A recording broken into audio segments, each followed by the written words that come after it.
On this trucking episode of Mythbusters, we've got 3 big stories about big rigs.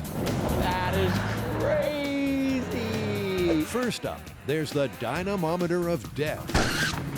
This is the coolest toy ever! Adam and Jamie test the gory story that a truck tire blowout can knock your block off. Wow! Then buckle up as the team takes on the Night Rider. I just hope the car still works when I get my turn. Adam and Jamie ask, can you ramp it up on the highway? Holding steady at 55. And finally, Carrie, Tori, and Grant put their lives on the line It's getting dangerous now, and that's how we like it.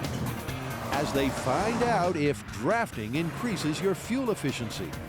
Oh my God! Who are the Mythbusters? Adam Savage Is everybody ready for diving? and Jamie Hyneman. Gets me all worked up just looking at it. That was beautiful! Between them, more than 30 years of special effects experience.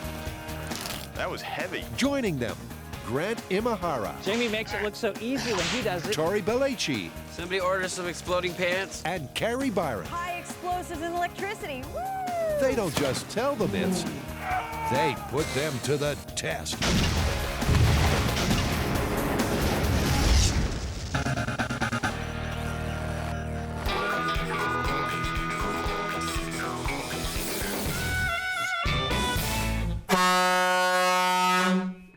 All right, Honky, what's going on? Well, I'm trying to get us in the mood for some big rig truck myths. I got an amazing email from a fan who is himself a trucker, and he wants us to bust 3 things, and they're all really good. 1, if you're driving next to a big rig when its tire blows, can you be killed or even beheaded by that exploding tire? 2, can you save gas by drafting really close behind a big rig? And 3, can you really drive up inside a big rig at highway speeds like they used to do on Night Rider? Awesome. Which one do we get? How about drafting? Feel like doing some tailgating? Yeah, that sounds dangerous. All right, let's roll. Excellent. It's a manic menu of motorized mayhem.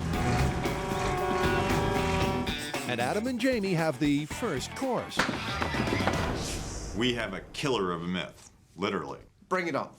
Well, you're in a vehicle alongside a semi-trailer truck, and the myth is that when the tire blows, it's such a powerful explosion that it'll not only break your windshield, but also decapitate you. That is perfect and right up our alley. Tires can sure turn nasty. Overpressurize them and the results are explosive.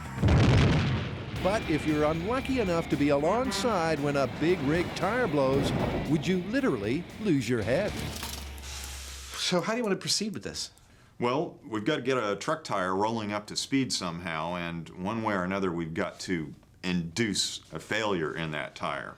Man, I've heard these things are like bombs when they go off. We don't want to be anywhere near it. Maybe we can make some kind of stationary rig. Blowing up a tire on a moving truck is way too dangerous, even for the Mythbusters. But there is a solution.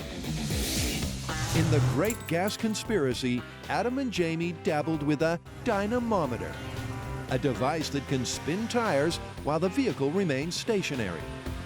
It busts this whole thing wide open, man. It's crap. Dynamometer. Now, I was thinking this is a perfect thing for spinning our truck tire up to speed, except that nobody west of the Rockies is willing to let us blow a truck tire anywhere near their dynamometer. We're gonna have to make our own. Why don't we do it Mythbusters style? We'll, say, get a really powerful old pickup truck and yank the bed off of it and drive the pickup drive wheel up to speed just underneath the truck tire, and that'll take the truck tire up to speed, and we're there. Let's do it. In a typically ingenious plan of action, Adam and Jamie will build their own supersized dynamometer. They'll sink a pickup truck, lower a big rig onto the spinning wheels, and put Buster in the firing line. In 3, 2, 1. And the first step in taking Buster's block off with a blowout is paring back this pickup. We cut the sides off this truck because we need to expose the drive wheel. The drive wheel is going to provide the power to turn the big semi-trailer tire. So we need to get at that wheel. We've got everything else out of the way. We'll put the semi-trailer on top of this and fire this puppy up and see what happens. Jamie makes it all sound so easy. But at the Chabot Gun Range, the reality is that this is an enormous undertaking. Our trailer's gonna go here. Our pickup truck's gonna go there. The pickup's drive wheels need to spin at more than 50 miles an hour. But so that it can't go anywhere, the Mythbusters must sink its tires into the ground. Dude, give it more gas! Well, hell, that ain't no truck no more. That's a dynamometer. With the dyno fired up, next the boys need a big rig to put on it. And this should do. Yeah. The key to testing this myth lies in suspending this entire truck trailer above the half-buried pickup. And how will they do that? Well, by welding it onto a forklift, of course. I've just secured our big rig trailer to the biggest forklift we've ever used on the show, which is rated to 30,000 pounds. Is not only a safety precaution, but it's also a key part of the experiment in allowing us to adjust how much pressure is actually on the big rig's tire. With the forklift locked and loaded, the trailer is lowered into position. And once the two tires kiss, everything's ready for a test. I think it's time to try and spin it up. Let's do it. Okay. It's the moment of truth.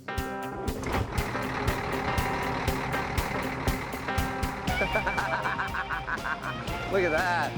Their dynamometer may be ugly, but it works like a charm. That's what you call the ghetto dynamometer. So now it's time to burn rubber and blow this big rig myth sky high. Seems fine. Yeah, I agree. We get it up to speed. Boom, do it.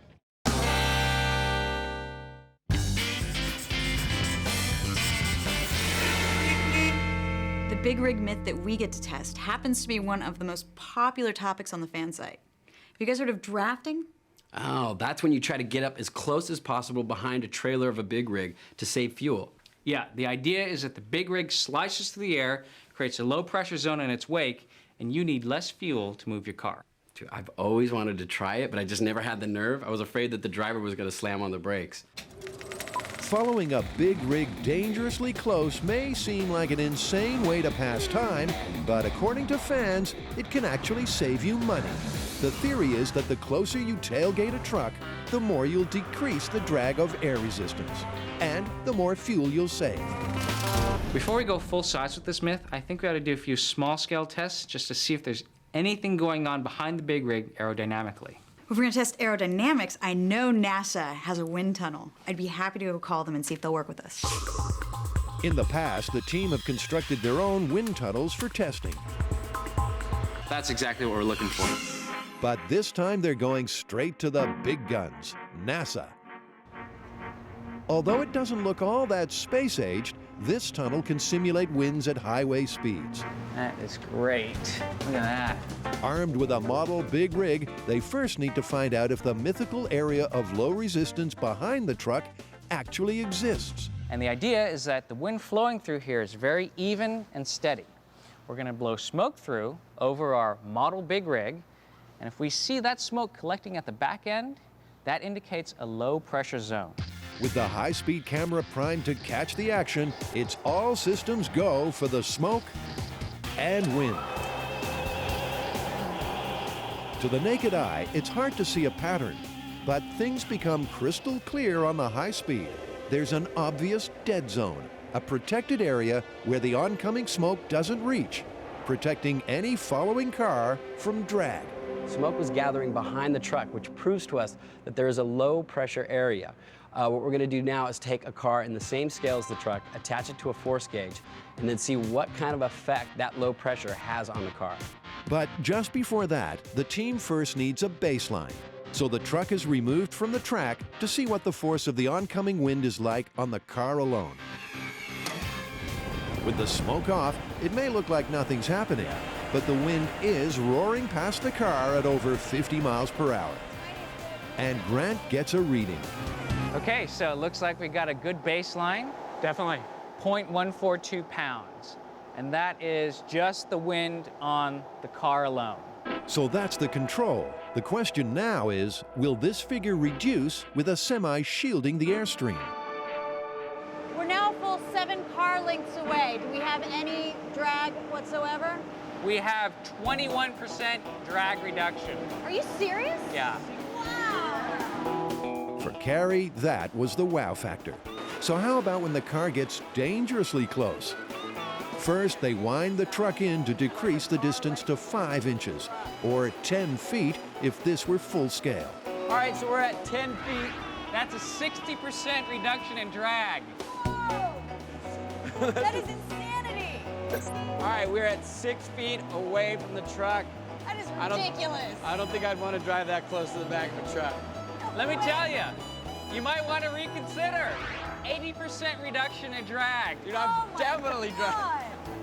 Let's go to the suicide zone. All right, let's go to 2 feet. What are we reading? You know what's crazy? We're reading 93% reduction in drag. Are you serious? Yeah. It's an astounding result. At 2 feet, drag is reduced almost completely. That is amazing. But would this actually translate to fuel savings on the open road? Well, there's only one way to find out. The team will have to go full scale and test this myth for real. This is great evidence for us to go on to the full-scale test. Absolutely. We need a big rig, we need a car. And we definitely need to investigate this further. And we need a crazy driver. Who's that gonna be?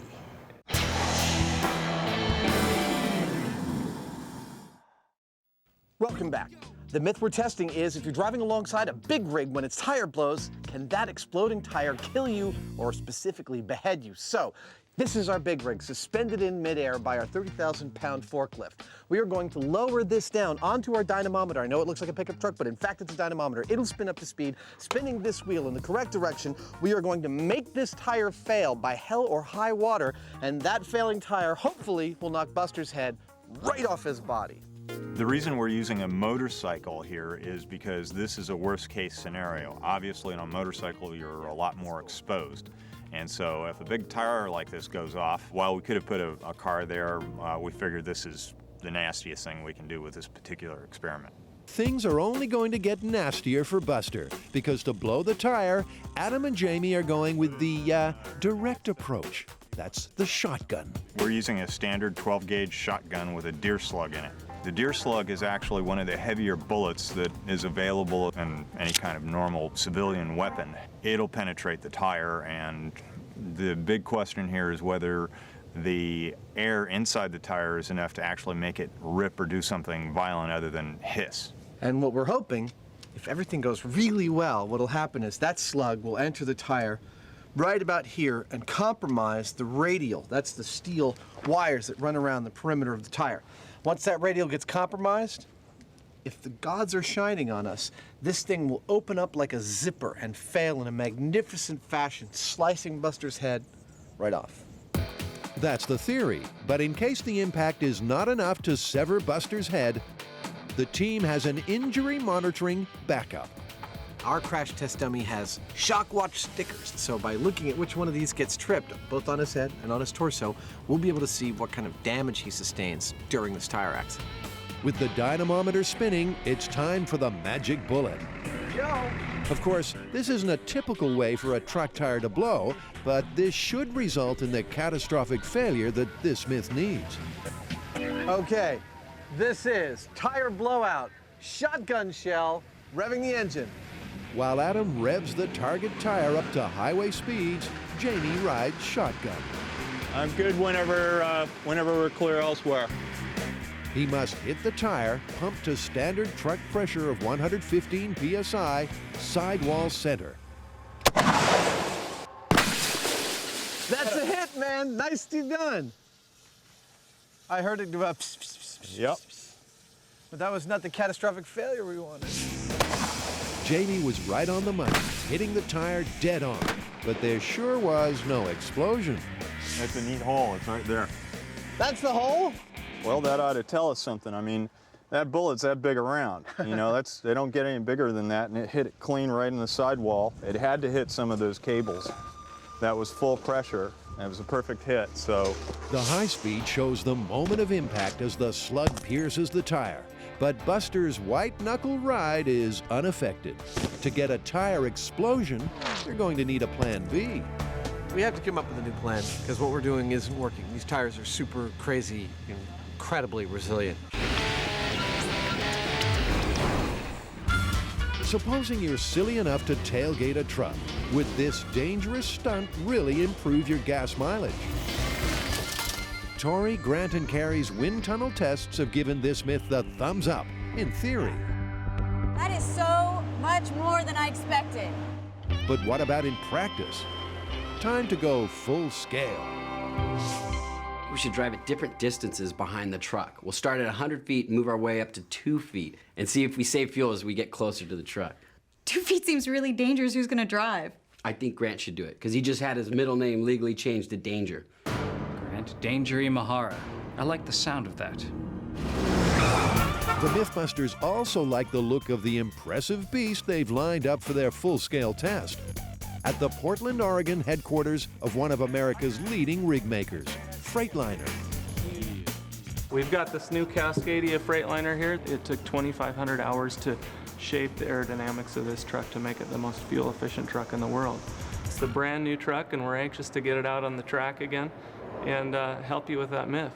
Test engineer Mark Stoller reckons drafting is suicidal, especially considering how many blind spots are on a big rig. But he's agreed to help out under controlled conditions,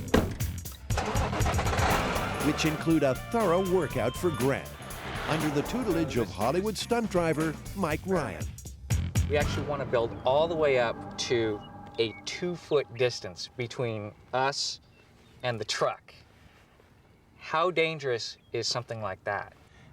Definitely something you don't want to encourage people to do. I mean, I think the statistic is about 3/4 of all the truck accidents in the world that involve a car and a semi-truck that have a fatality were caused by the person driving the car. It's pretty scary. It sure is scary. So before tailgating an 18-wheeler, Grant first learns the ropes on something a little less intimidating. And to help keep an eye on the distance, fender to fender, an electronic tape measure is mounted on the roof. Going up on the trunk lock. Grant, you're awesome. Thanks. You're doing it nice and smoothly. Good. So Grant's thinking maybe it's time to try it with the truck. He's ready. We're ready. Grant's taking to stunt driving like a duck to water. But with the big rig test just around the corner, he's cramming in all the lessons he can. It's crazy. This would be a crazy thing to do.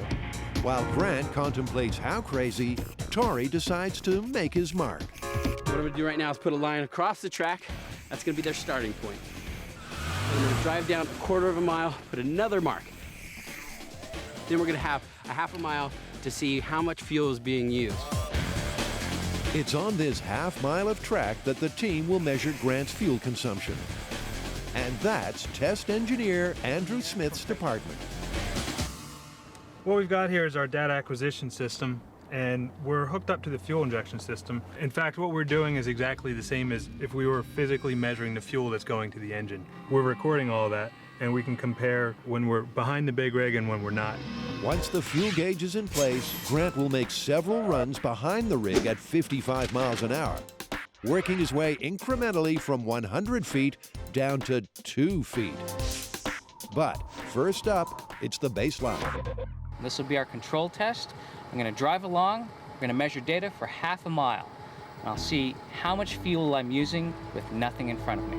With Andrew riding shotgun, Grant puts the pedal to the metal. Okay, approaching drag strip.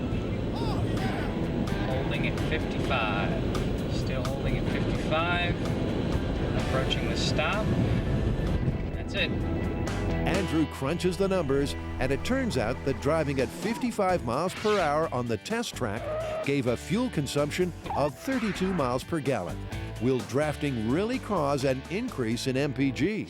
We're gonna do it at 100 feet, 50 feet, 20 feet, 10 feet, and 2 feet, which I consider somewhat suicidal if you were driving on the highway. 3, 2, 1, go. Grant starts out at a distance of 100 feet behind the truck, but even this is considered outside the safety zone for most road authorities, who recommend at least 150 feet between vehicles traveling at 55 miles per hour. Crossing the finish finish line now. Okay, so that was a good run at 100 feet, maintained a constant distance at 55 miles per hour. And the result is pretty dramatic. With 100 feet between car and rig, fuel consumption improved by over 10%. Next, Grant gets back up to 55 miles an hour and closes the gap to 50 feet. We're going to hold this speed. You can collect your data now. With this size gap, fuel consumption improved by 20% on the control. Grant moves in even closer to 20 feet. This is starting to get hairy. Starting to approach that blind spot. I can't see him from you. At 20 feet, the slipstreaming effect of tailing the truck has improved fuel efficiency by an amazing 27%. But what about tailgating a big rig at 10 feet? It's getting dangerous now, and that's how we like it.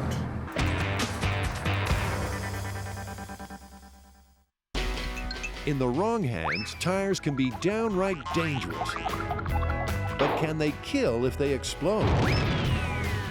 Well, for Adam and Jamie, getting a tire to explode in the first place is proving somewhat troublesome. But that was not the catastrophic failure we wanted. So to try to turn a tire torpedo, the team is next going to replicate the last moments of a tire that's done way too many miles. And subjecting another tire to high heat and low pressure should do just that. Yeah, we need to heat it up with the external heaters, and we need to really reduce the PSI so that we can get the tire flexing, because that adds heat as well. Flexing is responsible for most blowouts on highway trucks. If air pressure is too low, the rubber wobbles or flexes, and this flexing can cause rapid, explosive disintegration. As well as the heat and low pressure, Adam's also creating his own version of a road-weary tire with an angle grinder.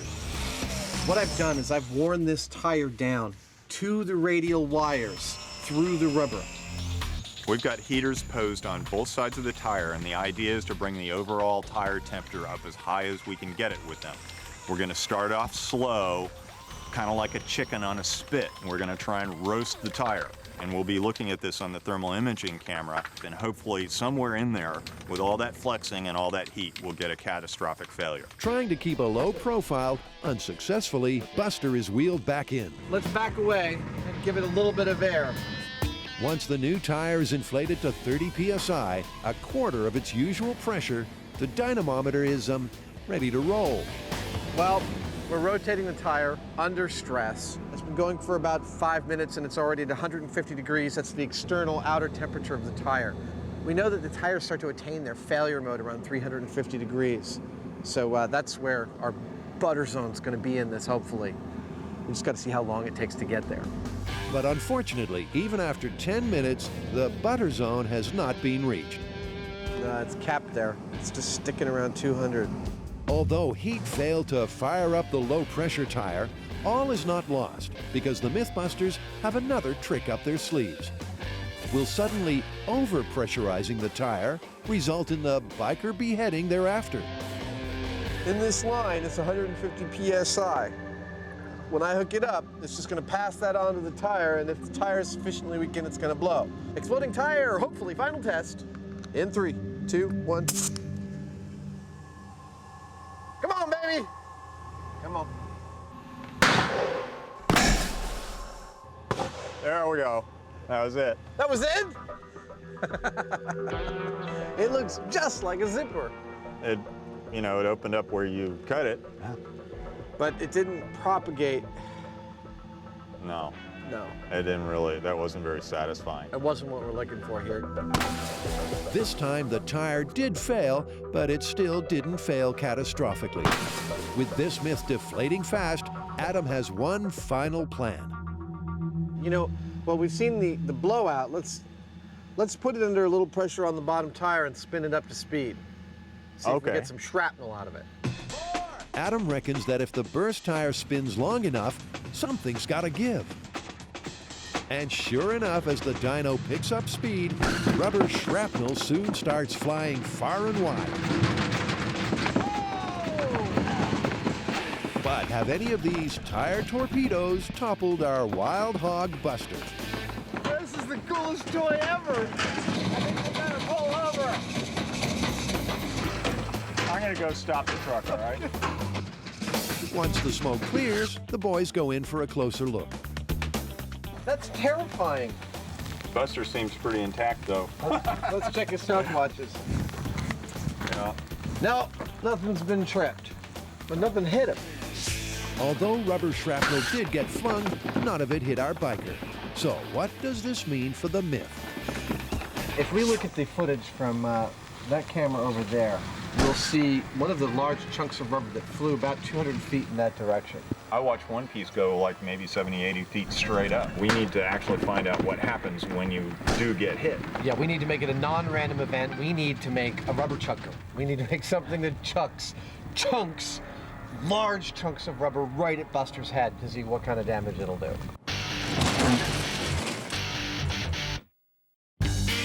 But before all that, it's time to get kitted out with another myth.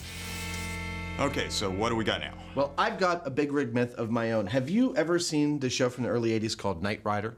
Yeah, wasn't the car intelligent or something? It was. Do you remember how that car came in for repairs? Yeah, he drove it right up into the back of a big rig. At speed. Yeah. I want to know if that's really possible, or if when your 60-mile-an-hour drive wheel hits that ramp, boo, launches you right into the container. Well, wear your seatbelt.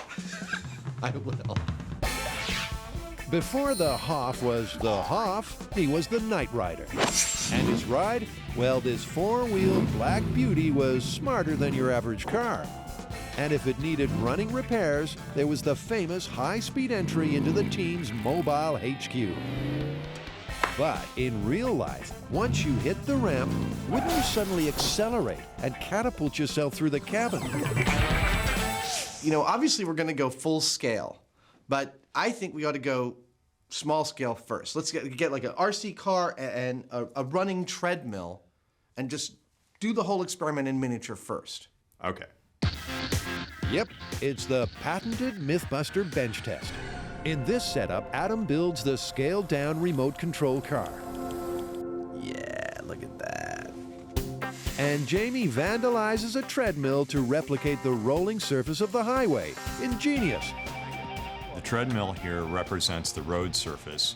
We have a miniature representation of a truck, we have a miniature car. So the main thing that we're looking for here is what happens when the car makes a transition fully from the road surface onto the truck. If it were to do something like a wheelie or just spin out of control, not get traction or something weird like that. As Jamie said, the crucial moment is when the tires of the car get traction on the ramp. At that point, both vehicles are traveling at much the same velocity.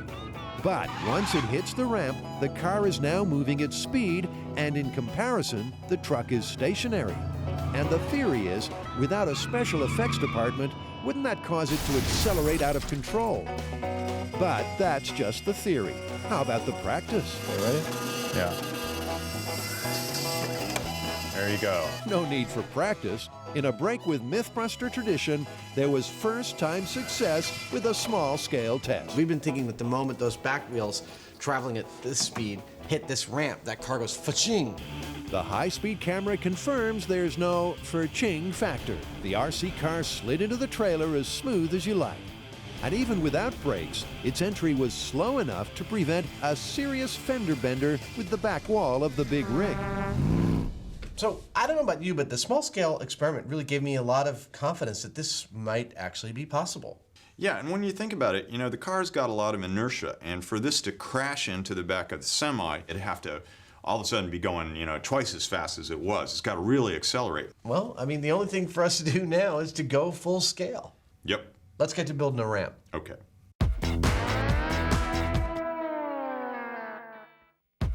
When driving behind a big rig, if you're too close to see the truck's mirrors, then the truck driver can't see you.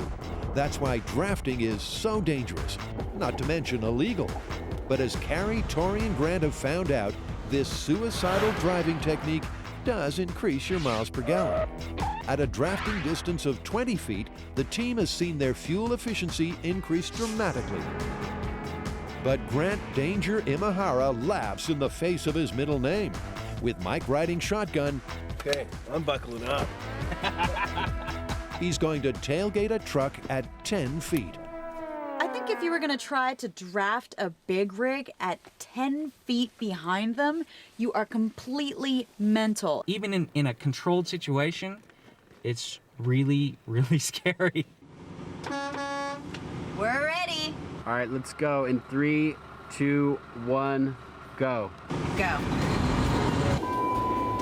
35. And one more shift, and then you can do it. Okay, we've hit 55. We're holding steady.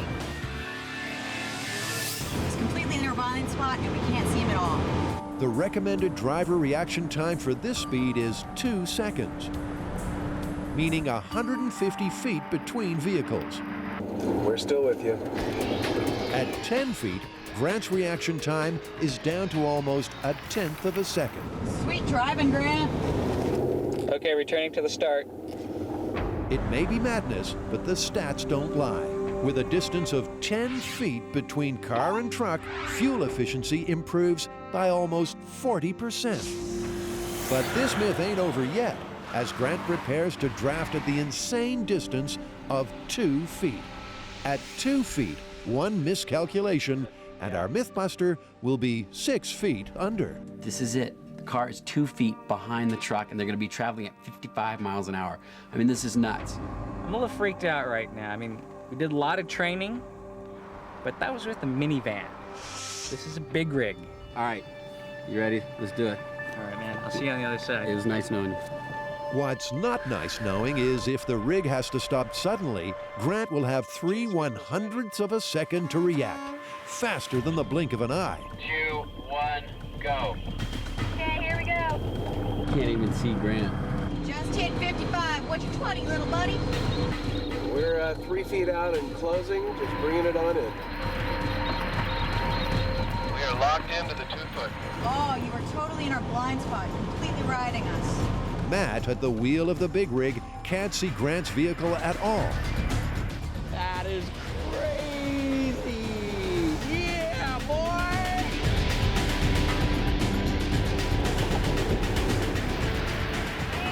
He just crossed it. Nicely done. Oh my God. That was crazy.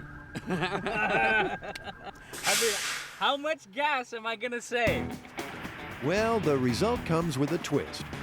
Up until now, every time Grant's vehicle moved closer, fuel efficiency increased. But at 2 feet, it went down. The fuel economy actually dropped off a little bit. And I think the reason was there was such little air drag at that point.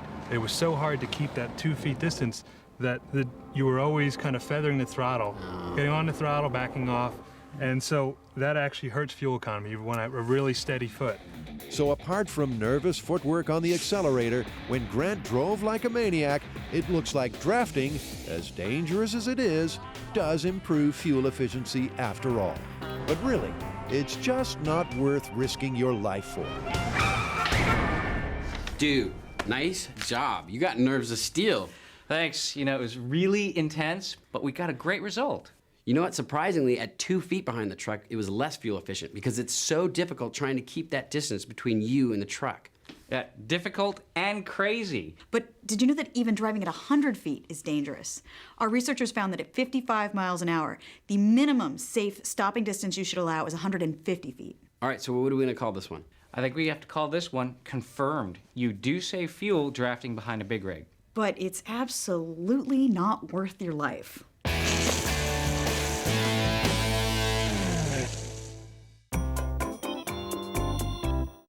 Incredibly, Adam and Jamie have had reason to doubt the Hoff. They're questioning the signature stunt from his Knight Rider days.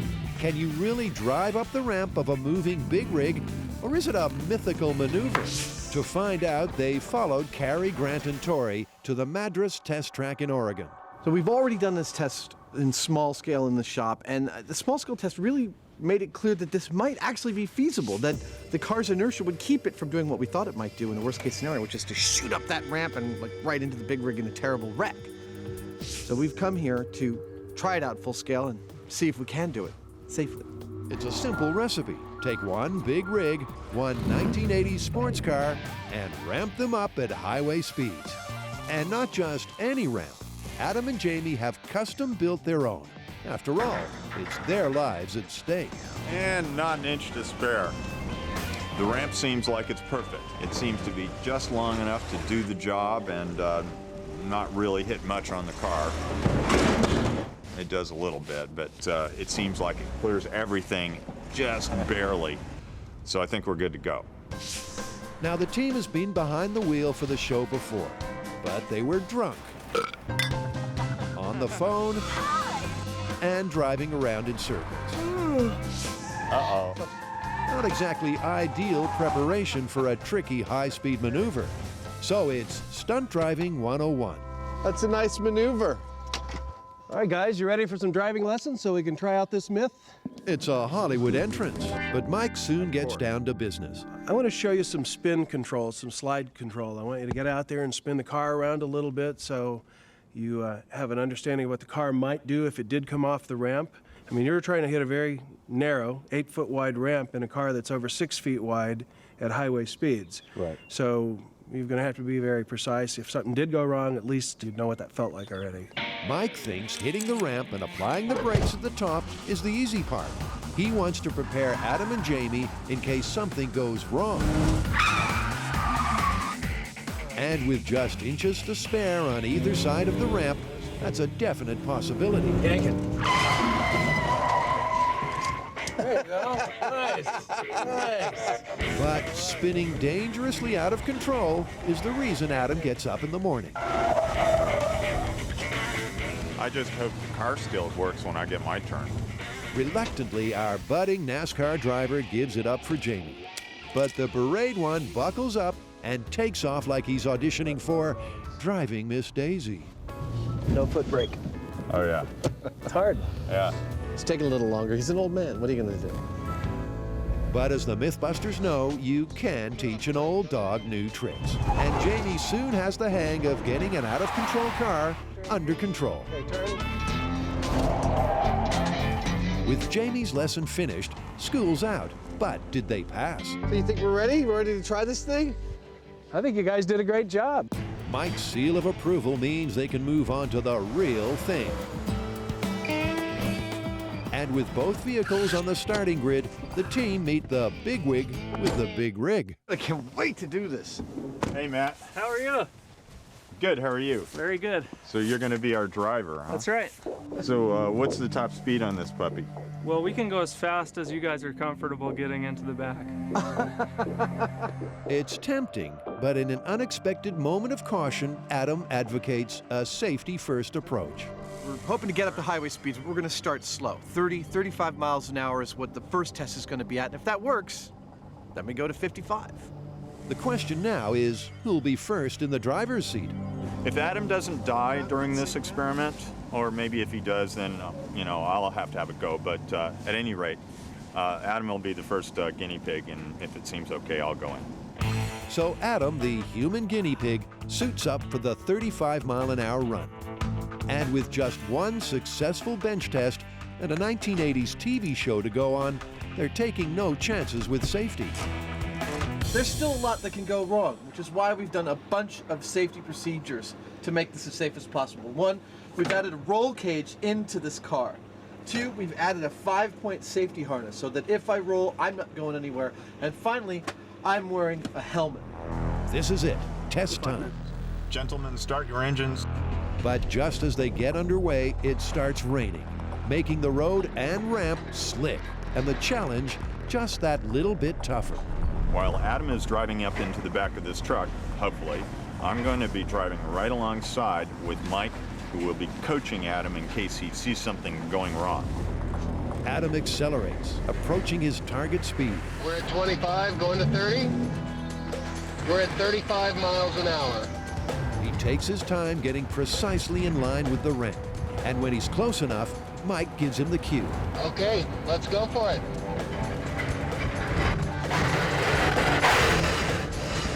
Look at that. Well done. Well done. The high-speed camera captures the crucial moment. As the wheels hit the ramp, they slow down significantly, which is where the clever science bit comes in. Any object in motion has a tendency to maintain a constant velocity. This law of inertia acts against the acceleration of the car as it hits the stationary ramp, slowing the car to a crawl and giving Adam plenty of time to stop. That worked beautifully! That was a cinch! That was so easy! Which means there's only one thing for it. They're going the whole hog. I feel like I'm ready to go to 60. Let's make it 55. That's the legal speed limit, I think, on these things. Perfect. Let's do it. All right. Making it safely up that 6-foot gap at 55 miles per hour is a tougher proposition than 35, and the rain is coming down harder. Let's do it. Adam guns the engine and hits the speed ceiling quickly. We're at 55 right now. Holding steady at 55. Jamie and Mike are once again in support, unless he crashes, and then he's on his own. Adam, bring it on. Be careful, brother. It's slick.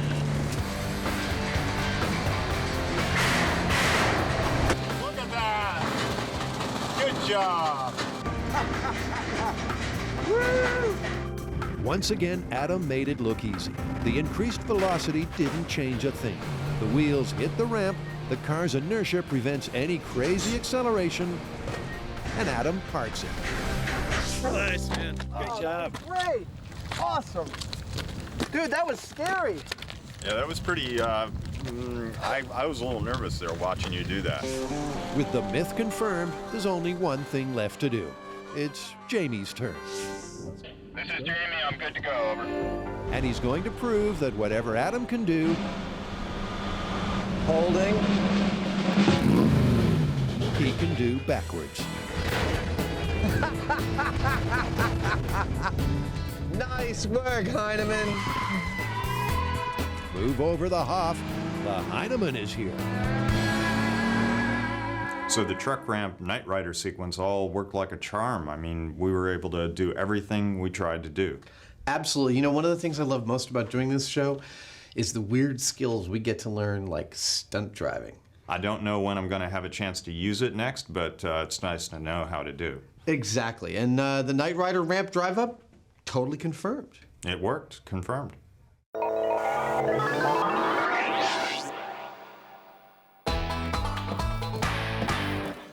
There's no doubt about it. Tires can provide hours of entertainment. But can these innocent rubber donuts become lethal killing machines? Well, not if the Mythbusters are anything to go by. Their dynamometer tests sure burnt some rubber, but Buster came out unscathed. I have to admit, I'm disappointed. I really wanted to see our rig make a truck tire fail under pressure at highway speeds. Well, you know, I felt the same way at first too, but after thinking about it, the tire disintegrated exactly the way it would on the highway at those speeds. Right. The only thing we really did not get while we were out there was seeing an impact from some of those frags into a dummy. Suppose that's what we do now. We take our biggest chunk of rubber, we calculate the speed it left our rig at, and here in the shop, we fire it at that speed into a head and see what kind of damage it would do. Okay, I think we can modify the same rig that we had to do specifically that, to aim it right at a head, and then we'll know whether it works or not. I think it's a terrific way to finish this up. All right, let's do it. Terrific indeed. The plan is to hoist up the pickup truck and sit the drive wheel on another freely spinning wheel. Then a piece of big rig tire will be placed between the wheels, and when the pickup revs up, the tire will be shot out the other side towards Buster. So, fresh from the mud, the pickup is driven into place. Looks good, looks good. Looks good. The forklift gives the pickup a raise and holds it in position. I'm here for you, buddy. Okay. An upturned trailer will provide the lower spin wheel for their rubber chucker. Adam and Jamie slide it into place beneath the pickup truck. I swear, this is the perfect height. Now, one thing we need to remember is the proclivity of your forklift to drift. So we'll want to put one of those farm stands underneath it or something. So Jamie welds some crossbars for stability, and their rough and ready rubber chucker is up and running. This whole thing is another lesson in not messing around. I mean, we have a trailer, we have a truck, we got power, we have wheels. Let's just kind of like put one here, put one there, and we'll shoot some tire rubber. Adam is going to be the driver in charge of the speed at which the wheels spin. 20, 25, 30. And when he hits 40, Jamie will feed a strip of rubber that came off their earlier big rig blowout between the wheels. 40. A hole-in-one on their test board. Adam can barely contain himself. Wow, there's nothing left but to get this test set up with the head and just go. That is awesome. This one was going 40 miles an hour, which is, by the best math that we could do on its trajectory and the height it went in the air, about how fast that piece of rubber was going when it left our truck out at the range. So, if this beheads the guy, I'd say this myth is confirmed. The human analog for the beheading guy has been molded from ballistics gel with a pig spine neck bone. Look at that. That's Grant with a spine. How you doing, buddy? Adam and Jamie place him directly in the path of the tire belt. We've seen that there's a lot of energy contained in these tires when they're spinning. And if they disintegrate, they can throw pieces of themselves at high velocity. So this test is going to see whether these tires can penetrate a car window, whether they can actually break someone's neck. That's effectively what the myth is about. With the potential power of this rig, Adam and Jamie are taking things to the extreme. Gone is Biker Buster, and instead they'll be firing a tire belt at 40 miles per hour through a car window at the driver's head. Okay, well, let's fire the truck up and see what this puppy will do. Right. 35, 30, 35. Go!